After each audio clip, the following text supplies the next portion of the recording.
I'm proud of the way they've represented themselves towards this school and what it really means. When did you start that run? Doug, I think maybe Keith, 4 years ago, Keith. I think 4. This is my second or third year, and we've done it every year since. But I know we've done it for at least 4 years. And there's some other things that we've done. You know, I'd mentioned before, we'll have our kids as freshmen come in, and part of our two-a-day experience is for them to sit in that room and watch that movie together. You know, a lot of them have not seen it, some of them have, but it gives them the opportunity to kind of experience, you know, what it's all about, and we try to work hard to make sure they understand it. How old were you, about 14, 15 when that occurred? I mean, everybody kind of remembers where they were? Yeah, I was in Hurricane at that time, and that was about how old I was, I think. I forgot. I haven't had any birthdays for a long time. But it was. And I remember. I mean, yeah, you remember, and that's something nobody ever forgets. Players talked a lot about whenever you guys had revealed the black jerseys that Mike had a message for them about why they were doing it. Did you have anything in addition to what Mike Hamrick said? Well, the only thing I had with them, number one, is, you know, Mike Hamrick was part of the Young Thunder and Herd that got it all back, and, you know, had the opportunity to introduce Mike, and, you know, what Mike, you know, and Mike's one of the biggest reasons that, you know, because he's embraced it. You know, our entire athletic program has embraced what's happening, and, you know, Keith and some of you guys have been, and Woody and guys have been around a lot longer than I have. I think since Mike's taken over, and really, and I don't know that, but you know, people from the fountain ceremonies to the one now they're having in the spring, and you know, Mike's been a big part of making sure that everybody understands the importance of it, and you know, Mike made a deal with the players, and one thing I know about Mike, I mean, he doesn't get, you know, at times, whatever he says he's going to do, he does. And he told those kids, they've been on him for 6 years or 5 years, whatever it's been, about those black jerseys. So he finally told them if they win a championship, he'll give them a black jersey. Well, they won it, and guess what? They got it. So, and the players are the ones that wanted to wear it on this particular date. So that was between Mike and the players, and I was kind of out of that part of it. But Mike's done a great job of embracing and carrying on the tradition and what it really means. Like you guys haven't lost a lot lately in the last 4 years. The kids always seem to respond well after a tough game. Okay. Well, you have to. I mean, you have to. I think that's part of the leadership and what's happened. And you know, this time last year, not this time exactly, but close to this time, you know, similar thing happened, and you had to respond and go win a championship. I mean, that's what you had to do. I mean, you had to put that one behind us, and it happened in a very similar fashion, unfortunately. So you had to put that behind them and go on and find a way to win that championship. And that this one is not the championship game, of course, but it's very similar to what happened. In order to try to get to that point, you better put that behind you and move on and find a way to get this one if you have any dreams or goals or whatever to try to get to that point. So our kids have been there before, and they've done it, and they understand what it takes, and hopefully the leadership on this team, which I think those 18 seniors are tremendous kids, that they'll make sure that and I told, we met this morning, I walked into every meeting room, and I said, you know what, it's all great, and everything's so important about what this weekend's all about. But these 18 seniors deserve to go out the right way, and it's important that the young kids on this football team don't let anything other than that happen. They got the young players can't let those older guys down, because they can't, because they've done too much for us, and so that's important that they young kids understand it. The older kids do, and I'm sure those older guys will make sure they remind them as the weeks go on.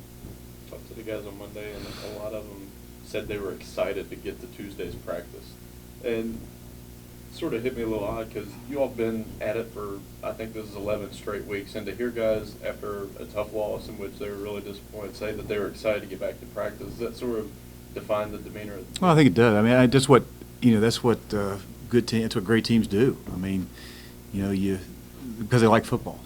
They like football, and losing kills them. I mean, they just hate it, and that's a good thing. I mean, what you saw in that locker room after the game, and what I saw, that's a really good thing. I see a bunch of guys with smiles on their faces on the plane on the way back. I'm pissed off because they don't care. These kids care, and it's important to them that they get back and get to work. 'Cause the only way you're going to get that feeling out of your stomach is to go back to work and find a way for that not to ever happen again. And that's kind of the attitude they take, and that's a good attitude. And if it was any other way, I'd be really disappointed as a head coach. Blow your mind a little bit, Doc, though, when you see groups of seniors, because just like they were here Hmm. 4 years, 5 years ago, and here they suddenly are going to run Yeah. out and reach at midfield. My first year, it took about 30 seconds to go through senior day. I think we had, what, 2 or 3 of them out there, I think, and it didn't take long. Had 4 parents and 4 kids, I think, so. Yeah, but that's what, you know, when you have 18, I think every year for the last 3 years, we've had 18 plus or whatever it's been, but when you get to the point in your program, that's what it should be. And when you get to the point where you have 18 seniors that not only are they seniors, but they're really good players, you got a chance to have a pretty good football team. So if we can continue to do that right there, and if I can come up here next year and read off 18 or 19 really good players like those guys, then chances are we're in pretty good shape right now. So that's what needs to happen, and I think it will. And how difficult is it, taking winning and losing out of the equation, to get through 4 or 5 years of major college football? A lot of work. Yeah, there's no doubt. You know, especially in our, you know, we ask a lot of these kids, and it's not easy. You know, that's why we talk all the time about there's nowhere to hide in this program, and if you're not tough and you don't like football, and your chances are you're not going, your name's going to get called 4 years down the road because you don't make it, you don't survive it, and that's kind of what we do. And those kids that do survive, those who stay are champions. Those who stay will be champions. That's kind of the way it is. And those kids have put forward. A lot of those kids have been to 4 bowls. They've been to 4 bowls, and you know, and this will be their 4th. You know, and so they've accomplished an awful lot. They've won a championship. You know, like I say, they changed the culture of this program. So they've proud of everything they've done. But that's what you need to get to at that point where you're sitting there reading off names like this every year, and we've done that for the last 3 years. And when you can do that, then you know you got a chance to be pretty good.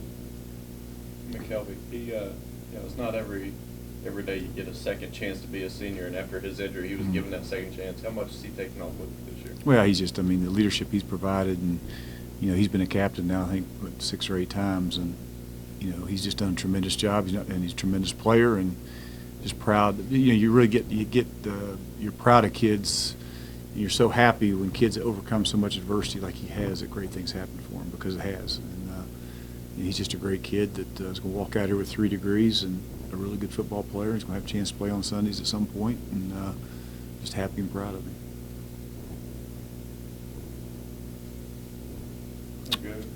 Get to Go ahead.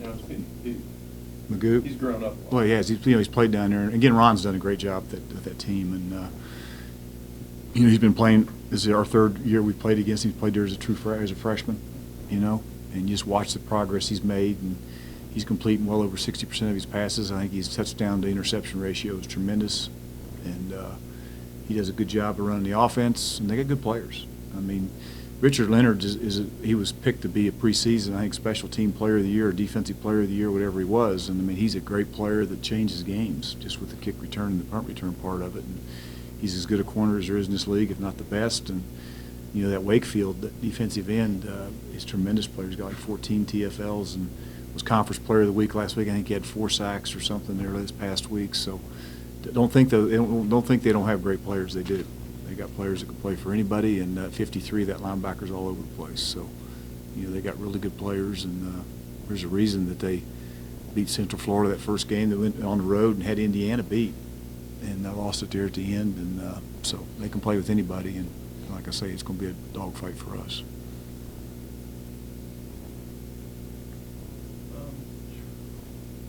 It is kind of an up and down nature of that team, but the athleticism, you just see that from year to year. I mean, how fast are they team speed-wise compared to your team?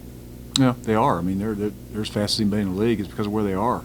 And I said many times, if you're located where they are and where FAU is, and you know, all those schools, I mean, they can get in their car and recruit. They don't have to get on a flight or a plane. Their recruiting budget doesn't have to be a whole hell of a lot, because they can drive everywhere they want to go to get players, and they've got good players.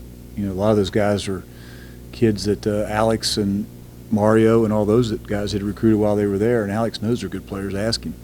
I mean, and so, you know, like I say, they're a talented bunch that because of where they're located and what they can recruit to. I think there's 60,000 students in that school down there. I think that's what they've got. Something that's crazy, but you know, they got an advantage as far as recruiting goes. Young, veteran, in between? In between, you know, the Smith kid is a 3rd-year player. The quarterback's a 3rd-year player. You know, Wakefield's a senior, but they got some older kids. They got some young, you know, they got a good mix of players. They got a safety. It's a freshman playing for them. It's a tremendous player. The running back was a freshman a year ago. He's back.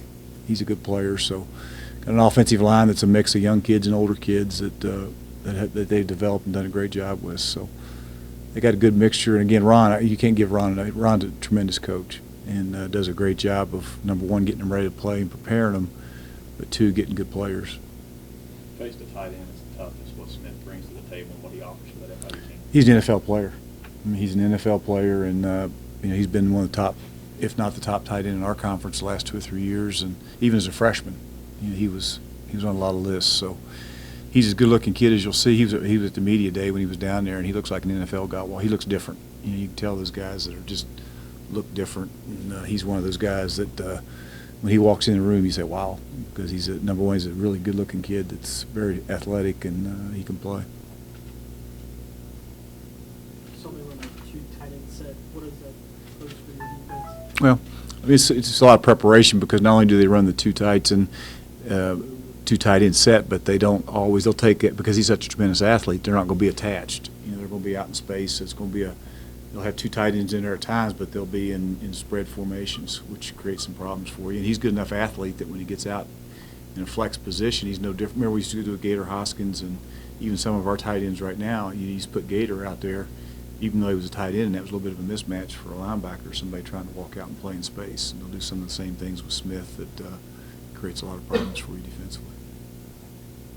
And Leonard, I mean, speed, coverage, ability, what's his best attribute among many attributes? All of the above. You know, he's like Juju. I mean, he's going to play on Sundays. I mean, he's got tremendous speed. He's a tremendous athlete. He's got great ball skills. You know, and he just like I say, he can. I've never seen a defensive player, and he did the same thing a year ago, that changed games like he does with his kick return ability, his interceptions, his he's just a really good player. Assembly and Jarquez, are they going to be playing Saturday, or Uh, they gone for the year? No. They're not. Either one of them are done.